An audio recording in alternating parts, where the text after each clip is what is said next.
என்னை தேடும் இறைவனே, உம்மை நாடி வருகிறேன். என்னை தேடும் இறைவனே, உம்மை நாடி வருகிறேன். மார்ச் 21ஆம் தேதி. இன்றைய தியானத்தின் தலைப்பு தாமாரின் கதை. வாசிக்க வேண்டிய திருமறை பகுதி ஆதியாகமம் 38ஆம் அதிகாரம் 1 முதல் 14 வசனங்கள். தாமாரின் கதை. கர்த்தரின் பார்வைக்கு பொல்லாதவனாய் இருந்ததினால் கர்த்தர் அவனை அழித்து போட்டார்.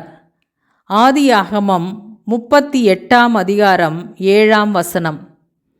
இது ஒரு கலப்பு திருமண கதை. கலப்பு திருமணத்தால் பாதிப்பு ஏற்படும் என்று இக்கதை எச்சரிக்கவில்லை. கலப்பு திருமணம் என்றாலும் நீதியுள்ள பெண்களை தேவன் ஏற்றுக்கொள்கிறார். அவர்களை குற்றமாய் தீர்த்து ஒதுக்கவில்லை என்று நம்மை சிந்திக்க வைக்கும் கதை. ஏனெனில் யூத ராஜசிங்கமான இயேசு கிறிஸ்துவின் வம்ச வரலாற்றிலே இந்த யூதா எப்படி ஏற்றுக்கொள்ளப்பட்டானோ அதேபோல் தாமாருக்கும் அவளுடைய மகன் பாரேசுக்கும் இடம் கிடைத்திருக்கிறது. இந்த தாமார் நிச்சயமாக கானானிய பெண் என்று சொல்லப்படாவிட்டாலும் யூதாவின் மனைவி கானானிய பெண். இந்த தாமார் யூதாவின் மருமகள். ஆனால் யூதாவுக்கு குழந்தைகளை பெற்று கொடுத்தவள். பொய்யுரையாத திருமறையில் யூதாவின் மூத்த குமாரர்களான ஏர், ஓனான் ஆகிய இருவரும் கர்த்தரின் பார்வையில் பொல்லாதவர்கள் என்று சொல்லியிருக்க தாமாரை அவ்வாறு சொல்லவில்லை. அவளுடைய மாமனாரின் வாயாலேயே அவள் யூதாவை விட நீதியுள்ளவள் என்று தீர்க்கப்படுகிறாள். யூதா தன் சகோதரரை விட்டு பிரிந்து போனதால் ஒரு கானானிய பெண்ணை திருமணம் செய்து கொள்கிறான் என்று ஊகிக்க முடிகிறது. அதன்பின் தன் மூத்த மகனாகிய ஏர் என்பவனுக்கு தாமாரை மணமுடிக்கிறான். கர்த்தர் ஏரை பொல்லாதவன் என்பதால் அழித்து போட்டார். அதன்பின் ஓனானுக்கு தாமார் மனைவியாகிறாள். அவனும் கர்த்தரின் பார்வைக்கு பொல்லாததை செய்ய கர்த்தர் அவனையும் அழித்து போடுகிறார். இதே முறைமையின்படி 3ஆம் மகன் சேலாவும் தாமாரை மணந்திருக்க வேண்டும்.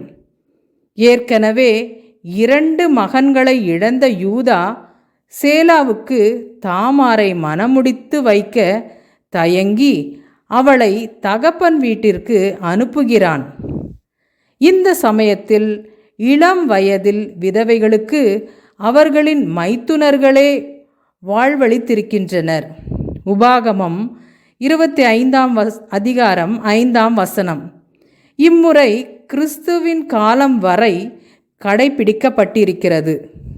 இது இஸ்ரவேலரின் வாழ்வியல் நெறி. ஆனால் தமிழ் கிறிஸ்தவ மக்களிடையே இந்நெறி ஏற்றுக்கொள்ளப்படவில்லை.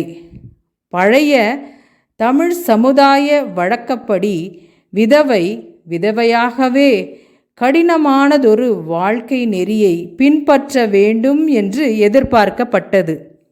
இருந்தாலும் அண்மை காலத்தில் சற்றே முன்னேற்ற கருத்துடன் விதவைக்கு மறுமணம் செய்து வைக்கிறார்கள். ஆனால் அவளுக்கு குழந்தை இருக்குமானால் யார் மணக்க முன்வருவார்கள்? ஏற்கனவே திருமணமாகி இதேபோல் மனைவியை இழந்து பிள்ளைகளோடு தவிக்கும் ஆண்கள் ஒரு சிலர் முன் வந்தனர்.